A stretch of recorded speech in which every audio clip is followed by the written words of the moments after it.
क्षेत्रफळ. चला, क्षेत्रफळाची संकल्पना समजून घेण्याचा प्रयत्न करू. क्षेत्रफळ म्हणजे बंदिस्त आकृतीने वेढलेली जागा. तर इथे ही दोन पुस्तके पाहू. एक गणिताचे पुस्तक आहे आणि दुसरे गोष्टींचे पुस्तक आहे. आता या दोन चित्रांकडे पाहून कोणत्या पुस्तकाचे क्षेत्रफळ जास्त आहे हे तुम्ही सांगू शकाल का? बरोबर, गोष्टीच्या पुस्तकाचे क्षेत्रफळ जास्त आहे, कारण ते जास्त जागा व्यापते. हे सांगणे सोपे होते का? कारण पुस्तके वेगळी दिसतात. तुम्ही बघून सांगू शकता की गोष्टीचे पुस्तक हे गणिताच्या पुस्तकापेक्षा मोठे आहे. पण कधी-कधी कोणते मोठे आहे आणि कोणते लहान आहे हे सांगणे सोपे नसते. उदाहरणार्थ, समजा एका घरात 2 खोल्या आहेत आणि तुम्हाला खात्री नाही की कोणती मोठी आहे. मग अशा वेळी तुम्ही काय कराल?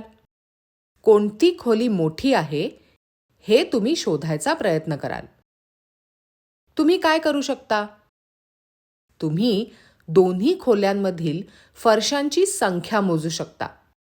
जिथे जास्त फरशा असतील ती खोली जास्त जागा व्यापेल आणि म्हणून ती मोठी असेल. पण जर फरशा नसतील तर?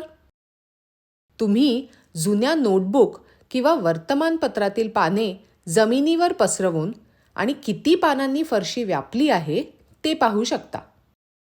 अशा पद्धतीने ज्या खोलीत जास्त पाने लागतील ती खोली मोठी आहे असे मानता येईल. पण दगड, जुनी नोटबुकची पाने किंवा वर्तमानपत्र वापरण्याऐवजी तुम्ही दुसरे काही करू शकता का? क्षेत्रफळ मोजण्यासाठी तुम्ही काही वर्तुळाकार किंवा अंडाकृती आकार ठेवू शकता का? नाही, ही पद्धत योग्य होणार नाही, कारण मध्यभागी जागा रिकामी राहील. या वर्तुळाकार आणि अंडाकृती आकारांऐवजी आयताकृती किंवा चौरस आकार वापरून कोणते क्षेत्रफळ कमी आहे आणि कोणते जास्त आहे हे तुम्ही तपासू शकता. तर क्षेत्रफळ मोजण्यासाठी कोणता आकार अधिक सोयीस्कर आहे ते जाणून घेऊया. क्षेत्रफळ मोजण्यासाठी आपण वापरत असलेले सर्वात सोयीस्कर एकक म्हणजे चौरस. तर क्षेत्रफळ मोजण्याच्या एककाला चौरस असे म्हणतात. चला, एका चौरसाकडे पाहू. चौरसाची प्रत्येक बाजू 1 सेंटीमीटर लांब असते. आता या चौरसाने वेढलेले क्षेत्रफळ 1 चौरस सेंटीमीटर आहे. तुम्ही याला 1 चौरस सेंटीमीटर असे संक्षिप्त रूप देऊ शकता.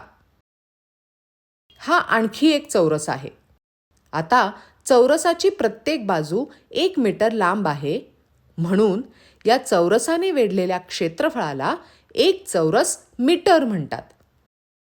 तर इथून पुढे आपण क्षेत्रफळ मोजण्यासाठी नेहमीच चौरस हे एकक वापरू. आपण नेहमीच क्षेत्रफळ चौरस मीटर, चौरस सेंटीमीटर, चौरस किलोमीटर अशा रूपात सांगतो. आता क्षेत्रफळाकडे पाहूया. चौरसाचे क्षेत्रफळ किती आहे? तुम्हाला दिसेल की हे क्षेत्र 4 लहान चौरसांनी वेढलेले आहे. याचा अर्थ त्याचे क्षेत्रफळ 4 चौरस सेंटीमीटर आहे. या आकाराचे क्षेत्रफळ किती आहे? 1, 2, 3, 4, 5 आणि 6. इथे 6 चौरस आहेत. याचा अर्थ त्याचे क्षेत्रफळ 6 चौरस सेंटीमीटर आहे. चला, आणखी काही उदाहरणे पाहूयात. जेव्हा तुम्ही या आयताकृती पट्टीकडे पाहता, तेव्हा या आयताकृती पट्टीचे क्षेत्रफळ 5 चौरस सेंटीमीटर असते, कारण इथे असे 5 चौरस आहेत.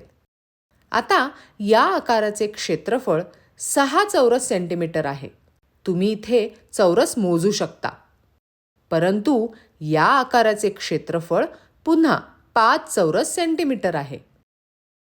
आता तुम्ही येथे पाहू शकता की दोन्ही आकाराचे क्षेत्रफळ 5 चौरस सेंटीमीटर आहे, परंतु आकार वेगवेगळे दिसतायत. जर आपल्याकडे मोजण्यासाठी काही नसेल तर क्षेत्रफळ समान आहे की नाही हे सांगणे कठीण होईल. आपण इथे मोजण्यासाठी लहान चौरस वापरत असल्याने असे म्हणू शकतो की या दोन्ही आकारांचे क्षेत्रफळ 5 चौरस सेंटीमीटर आहे. आता हा एक आयत आहे. तुम्ही पाहू शकता की इथे 6 चौरस आहेत, तर क्षेत्रफळ 6 चौरस सेंटीमीटर आहे. आता तुम्ही या आयताची रुंदी आणि लांबी पाहू शकता का? लांबी 3 सेंटीमीटर आहे आणि रुंदी 2 सेंटीमीटर आहे. या प्रत्येक चौरसाची एक बाजू 1 सेंटीमीटर आहे. याचा अर्थ असा की आपण क्षेत्रफळ 2 गुणिले 3 बरोबर 6 असे लिहू शकतो. तर आयताचे क्षेत्रफळ 2 सेंटीमीटर गुणिले 3 सेंटीमीटर बरोबर 6 चौरस सेंटीमीटर आहे. अशा प्रकारे कोणत्याही आयताचे क्षेत्रफळ शोधता येते. तर आपण इथे शिकलो की लांबीला रुंदीने गुणले तर आयताचे क्षेत्रफळ काढता येते. तुम्ही ते सोप्या भाषेत लांबी गुणिले रुंदी असे म्हणू शकता. आता हा चौरस पहा. याचे क्षेत्रफळ 4 चौरस सेंटीमीटर आहे आणि मोठ्या चौरसाची प्रत्येक बाजू 2 सेंटीमीटर आहे. हे 2 सेंटीमीटर गुणिले 2 सेंटीमीटर म्हणजे 4 चौरस सेंटीमीटर असे लिहिता येईल. म्हणून चौरसाचे क्षेत्रफळ बाजू गुणिले बाजू असे लिहिले जाऊ शकते. हे सर्व चौरसांना लागू होते. म्हणूनच चौरसाचे क्षेत्रफळ म्हणजे बाजू गुणिले बाजू किंवा बाजूचा वर्ग. आता आणखी काही उदाहरणे पाहू. इथे 8 सेंटीमीटर लांबी आणि 3 सेंटीमीटर रुंदी असलेला आयत आहे. म्हणजे त्याचे क्षेत्रफळ 8 गुणिले 3 म्हणजे 24 चौरस सेंटीमीटर आहे.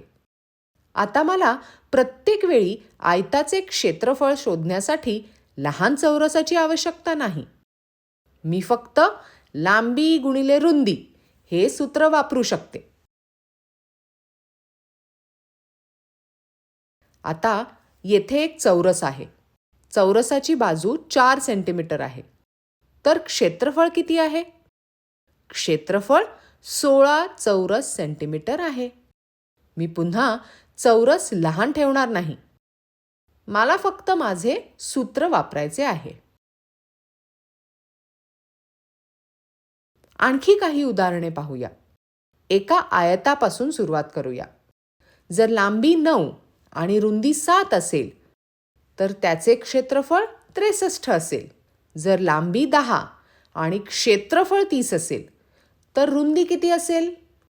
30ला 10ने भागले म्हणजे 3. कारण 10 गुणिले 3 म्हणजे 30. याचा अर्थ रुंदी 3 असली पाहिजे. जर रुंदी 4 आहे आणि क्षेत्रफळ 48 आहे तर लांबी किती असेल?